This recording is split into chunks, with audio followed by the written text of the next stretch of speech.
this message came up on your For You page, I have a message for you.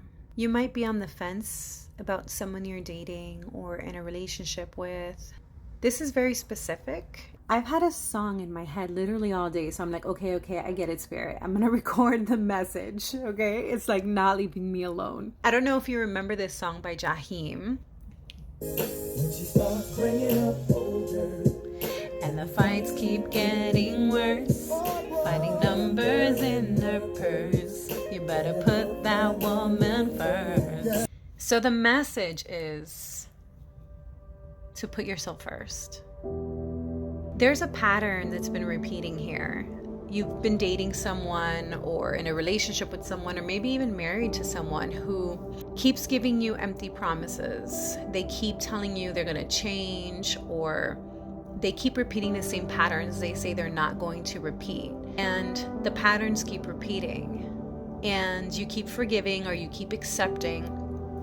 And maybe you're even broken up right now and you're wondering like, oh, should I get back with this person? Maybe deep inside you think it's the best you can do, or you're afraid of being single, you're afraid of being alone, you're afraid you won't find someone else, he's close enough or she's good enough. Whatever the story is, the reason why this person is not putting you first is because they are a projection of your relationship with yourself. You do not put yourself first. And when you do not honor yourself, love yourself, do not settle, do not allow yourself to be lied to, disrespected, manipulated. When you put yourself first, you give others the message that you come first.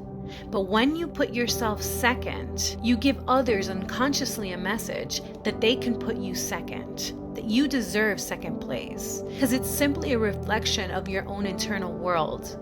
So put yourself first. Doing that, if you really want to be with this person, will break the pattern.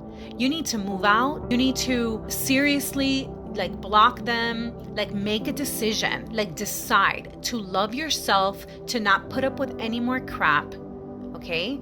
To not allow yourself to be manipulated anymore, and to move on, to choose you, okay?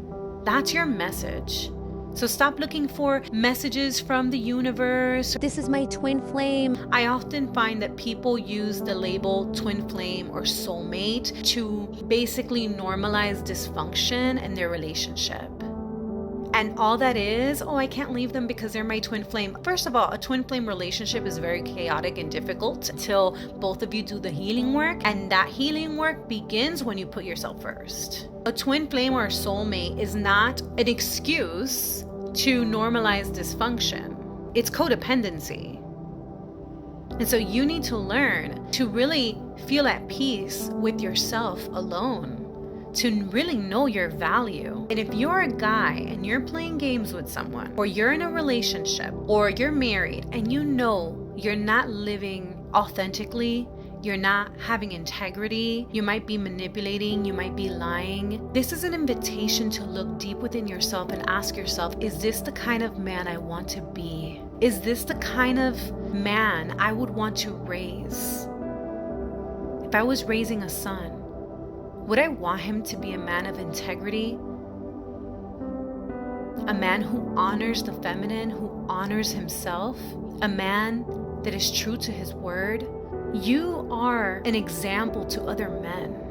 Do you want to help feed the collective of men that are really in this wounded masculine energy that keeps creating cycles of dysfunction for themselves? Or do you want to be a leader? Do you want to lead others by example? If you're playing games, if you're lying, if you're manipulating, especially if it's someone that you love and you're not being honest, you know what I'm talking about.